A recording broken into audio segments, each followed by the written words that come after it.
Flashman.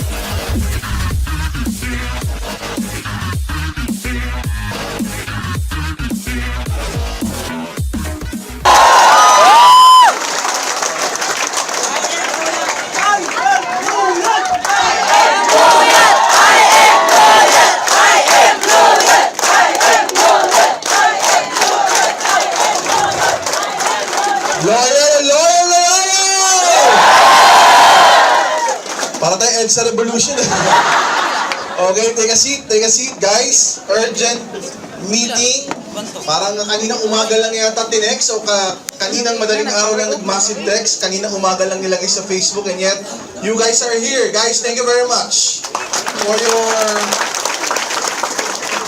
show of support and confidence with the company. You've heard so many from our top leaders, from our training team, and as they have said, probably you've heard it already, natural lang po yung sa buhay ng taong may nawawala. May namamatay. Totoo naman, di ba? At times yung anak yung namamatay, at times yung magulang yung namamatay, at times yung lolo-lola namamatay, at times yung kaibigan na namamatay. Okay, at times yung mahal mo sa buhay. At times, di ba, para kami pinaghuhugutan. Parang tadhana lang, di ba? Minsan, nawawala yung mahal mo sa buhay, nakaka-encounter ka ng mas mahal mo sa buhay. It happens. Okay? And also in business like ours, it will also happen. It's inevitable. The only question is, guys, pag may nawawala, lagi naman may pumapalit. At usually, sabi nga nila, the reason why people are leaving you, so that God can create someone better for you. Okay? So, kung sa tingin nyo, umalis sila at masaya sila, we wish them well. Okay? We respect their decision, we wish them well, and we hope and pray sana magtagal. Okay? Totoo po yun. Miski yung mga companies na nabibideo sa ANC, di ba? We wish them well. Why? The sad thing is this, guys, pag may nagsarang company, sino tatamaan? Tayo din. Sabi niyo, pare-pareho lang yan. May product, may marketing plan, may kitaan. May nagsara dito, may nagsara dito. Ganun din kayo. Okay, our goal, guys, 9.5 years ago, September of 2005, when John Aspirin, when Francis Miguel and I incorporated this company, our goal is to build a company that will last. Last not just for 3 years. Last for a long, long time. A company that from the Philippines, it would go global. Kaya if you've been hearing news na nagplato na raw, diba? Ang lagi ko sinasabi, guys, if the population in the Philippines is 100 million, ang networkers population is just 2 million. 2 million lang po. So basically, it's just 2% of the Philippines population. Am I right? Yes. So can you imagine kung itong kwartong to, ang Pilipinas, ang population ng Pilipinas, ang networker po, ganito lang kalaki. Ganyan lang. So imposible na as of this time, after 9 years of existence ng company, tanungin mo yung mga networker, alam mo ba AIM Global? Alam mo ba AIM Global? They will always answer what? Yes or no? Yes, alam nila AIM Global. Bakit? Networker yan eh. Full-time networker, part-time networkers, one way or another, they have heard it. Sumali na, na-recruit, or tumingin lang, naalukan, hindi sumali, or what? Alam na nila yan. Okay, alam na nila yan. But the bigger part of this room, hindi pa nila alam. Tama o tama? The sad thing is that when leaders always look at the networkers pool, sasabihin nila, saturated na ng AIM Global ng market kasi dito ka lang nakatingin. Dito ka lang nakatingin. I challenge them nga eh. Saan ka nakatira? Israel? Sa Israel ka nakatira? I challenge you, a big 80% nung nakatira doon, hindi alam kung ano AIM Global. Tama o tama? Diba? How can you say na saturated na? Pag dito ka tumingin, puro networkers, yes, alam na nila. Palibhasa, pag network builder, pag gusto mong mabilis bumulusok ang grupo mo, kanino ka titingin? Networker o hindi networker? Networker. Bakit? Para mabilis umarang kada grupo. Tama o tama? Alam na nga ng networker, titingin ka pa sa networker. Tumingin ka sa labas ng networker. Tumingin ka doon sa hindi alam ang AIM Global, which is so huge. Turuan mo sila, mag-build ka ng relationship. Turuan mo. Mabagal nga, pero long term naman. Mabagal nga, pero yung loyalty nasa iyo naman. Tama o tama? Mabagal nga, pag natamnaman naman, they will stick to you for a long, long time. Yan yung residual income, hindi yung tumingin ka ng networker, tipaklong. Di ba? So, sumali dahil sa support, hindi long term yun. Can you imagine guys, pag-aalokan ka ng opportunity, how I wish ganito sila mag-isip. O sige, aalis kami. Why? We want to provide you something better. Tama po ba? We want to provide you not only something good, but something better. So how can you know that what they're offering is something better? Number one, maganda yung product. Tama. Pero pag wala pang product, may marketing plan na, questionable yun. Tama. Meaning they're willing to sacrifice the cost, the quality, the quantity of the product to justify the goodness of their marketing plan. Pinaganda marketing plan. Ano product? Darating yun. Ha? Hindi mo inisip kung ano yung product, yung cost, yung quality, imported, local, benefits, so and so, just to justify maganda yung marketing plan. Are you really bringing the people to a better place? Or are you too greedy to earn so much? Just to entice people. Guys, at the end of the day, ang downlines pinapakita. Hindi pinagkakakitaan. Hindi parang pako, ipupukpok mo, pag nagsawa ka, bubunutin mo, papako mo na naman dito. Hindi pa nga kumikita dito, palilipat mo na agad. Guys, at the end of the day, buti sana guys, I'm honest enough. Last night, I have a talk like this with a certain group of leaders. 9.5 years ago, when I left my company was dwindling. Distributor lang ako. When Francis Miguel left their companies were dwindling as well. Hindi na nag-i-innovate, hindi nagbibigay ng value for money product, hindi naglalabas ng magagandang product, walang value-added service, hindi nag-expand locally at internationally. Natural, mamamatay yun. Natural na wala ng innovation. If you won't innovate, you will evaporate. Tama. Hindi sana kung wala kaming ginagawa hindi, guys. Within the next 6 months, we will launch 3 online products. 3 online products. What are these 3 online products? Sige, record nyo. Secret. What are the effects of these 3 online products? Number 1, credit card payment online. Number 2, i-deliver door-to-door in 200 countries worldwide. Eto na, this is the right time. Right na tayo for the taking to be really, really global 100%. Isipin mo, company sa US, billion-dollar company a year, pinag-uusapan global. No offense, Herbalife, Amway, Usana, Forever Living, they're talking about us. Who is this small company in the Philippines? How come they can gather 55,000 on their 9th year anniversary? You know what, guys? Wala pang gumagawa sa buong Asia, wala pang gumagawa sa buong Europe, wala pang gumagawa sa buong Africa na 55,000. Sa US, marami nang nakagawa yan. Of course, they're US companies. Of course, they're billion-dollar company a year. Pero a company from the Philippines, wala pa. Tayo pa lang yun. And once we've done it, 55,000, and once we've launched the 3 online products, now we're gonna be not only talk of the town, we're gonna be talk of the world. Tuwang-tuwa ko. Every time that I'm gonna say this, I know for a fact this is true. We, the Filipinos, are the best online marketers. Diba? Pag-gising mo pa lang sa umaga, walang makeup, selfie. Anong nakalagay doon? No filter, JWU. Tama. Naghilamos, bago kumain, almusal, pipicturan. Breakfast at 8 a.m. At the moment. Tama. Diba, bago lumabas ng bahay, outfit of the day, outfit of the night, sa gabi. Chilling at Starbucks. Diba, watching Tadhana at Robinson's Galleria.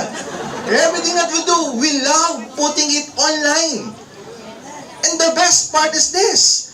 Pag naka-receive ka ng ganong notification, magla-like ka pa. Comment ka pa dyan, di man lang nagsama. Patikim naman yan. Tama. You know what, guys? Americans are not like that. Europeans, Canadians, they don't care kung anong movie pinapanood mo at the moment. They don't care kung anong outfit of the day nor outfit of the night mo. Pag ganun ka, maya't maya, nagpo-post ng walang kakwenta-kwenta, unfollow, unfriend ka nila. And yet, there's this one company in US, to be exact, one company in US, 10 years na sa US, multi-million-dollar company a year, ang members nila, nasa 60,000 pa lang. Okay? 60,000 pa lang. Products nila, supplement, coming from the sea. Okay? What happened? 2 years ago, nag-launch ng online division. Nag-create ng product. Yung product na to, dinideliver door-to-door in 200 countries worldwide. Credit card payment online. Ito yung online division nila. Guess what? After 6 months, yung 60,000 distributors nila and yung sales nila, guys, nag-times 700%. And yet, these guys are not onliners. They hate notifications. What more with us Filipinos? E di gamitin natin yung pagiging onliner natin. Tama. After 6 months, guys, the talk of the world will be, kamusta grupo mo? Grabe, yung Europe, pumipairing sa Middle East at sa Africa.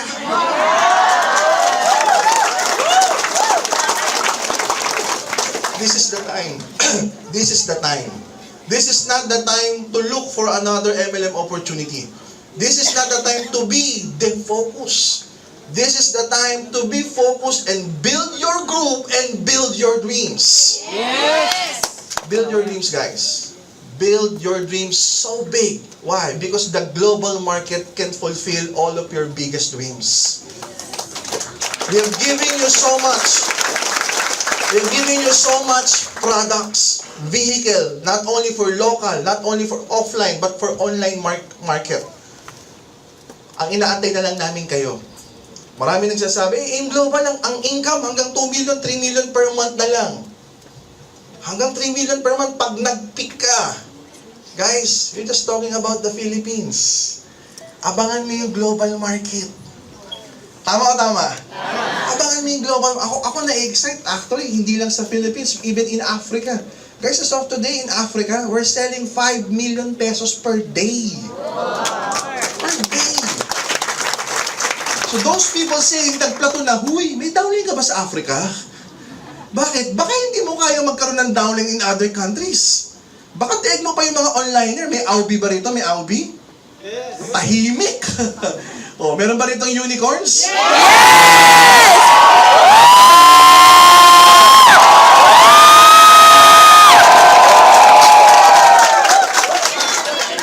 So, pagbigyan natin, mag-ingay nga, Aubi.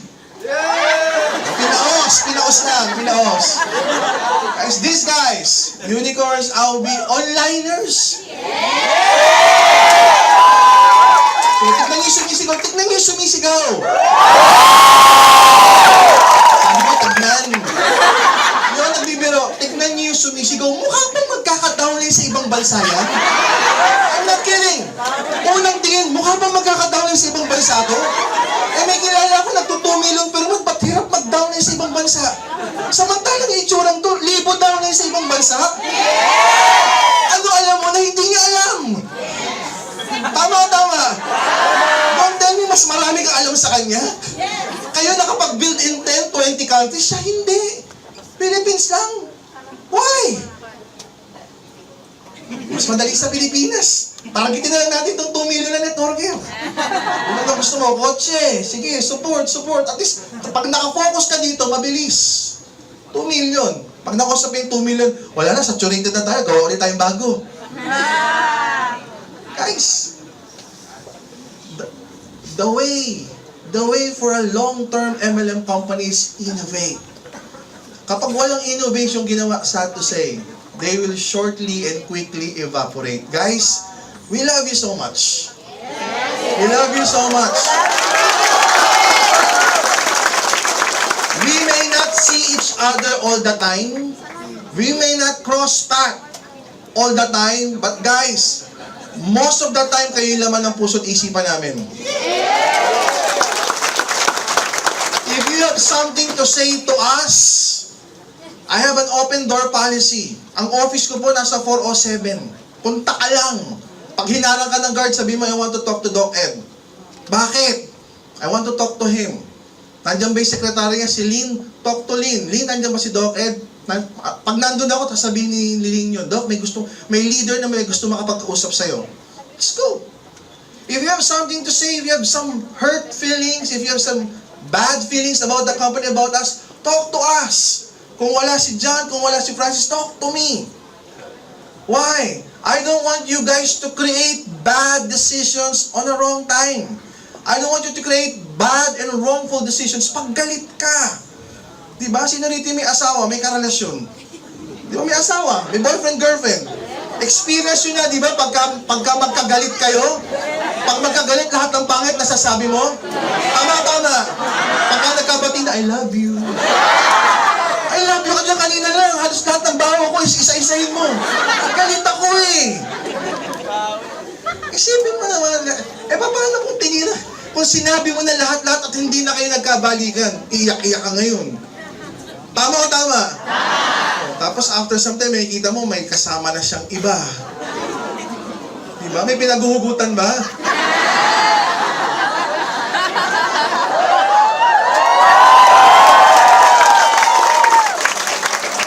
You will create that wrong decision. Guys, it's okay. It's okay to create wrong decision on a wrong company. Okay lang. But if you are on the right company and you're making the wrong decision, boy, sayang. Tama. Guys, marami nang umalis. We bid them farewell. We say our goodbyes. Nag-text kami, God bless, good luck.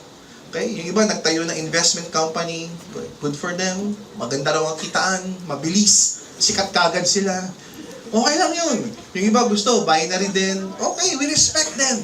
But please, create a company with a standard na magtatagal. Tama. I'm happy to admit, we have solid competitors. Nandiyan ang Uno, nandiyan ang Royal. We're solid competitors. Create something decent. Something that we could fight head on.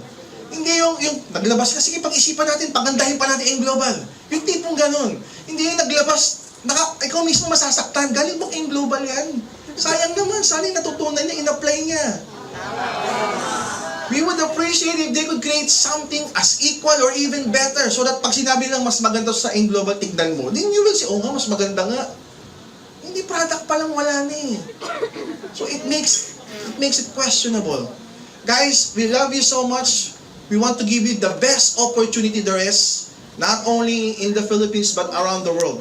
We want to make a name, not for us, but for the Philippines' sake, for us fellow Filipinos, that there will come a time, laos na yung US ang laging number one. Why? We simply believe that we Filipinos, guys, nagsisimulan eh. Kung mapapansin nyo, di ba? Companies like Organo Gold, ang may-ari Pinoy.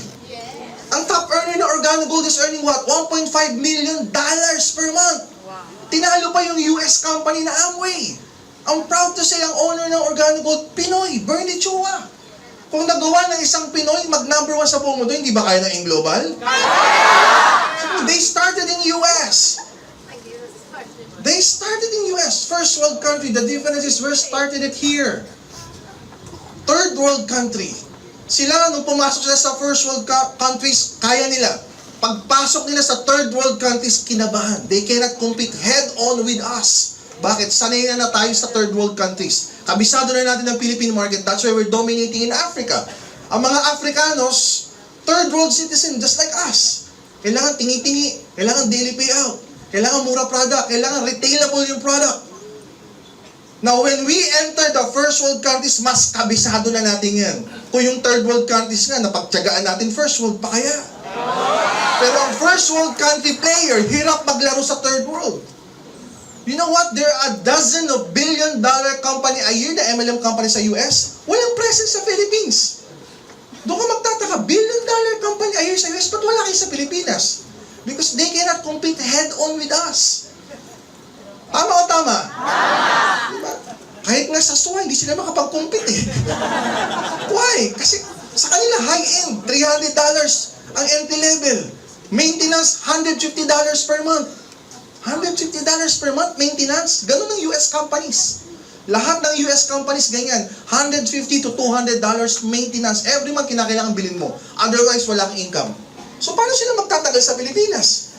Para ka sumasali ng AIM Global every month? Tama. Una, pagtiisan natin yung madali. Di ba? GC lang.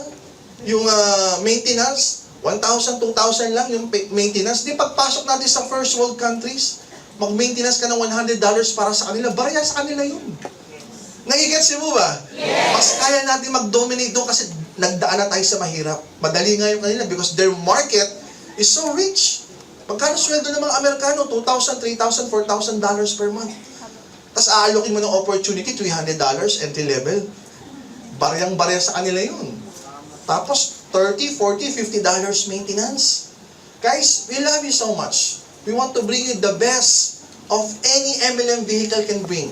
The best training there is. The best awards that we can have, not only locally but worldwide.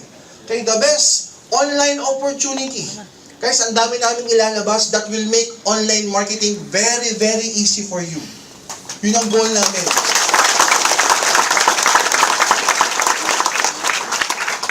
Ayoko lang banggitin yung ibang products, baka ma-preempt. Pero I'm so excited with this. Okay, hirap ka mag-Ingles. Abangan mo to. Hirap ka mag-Ingles. Hirap ka mag-Ingles. Easily, you can prospect, you can present to English-speaking prospects around the world. Wow, grabe! Watch out for that, guys. Guys, on that note, I would like to bid you God bless to each and every one of you. God bless to all the group. God bless our business. God bless AIM Global. I am loyal. I am loyal! Thank you very much. Grabe. Iba. Report. Tanda na ba? Ayan, kararating lang guys. I'd like to call my partner. Fresh from Singapore. 1 milyon!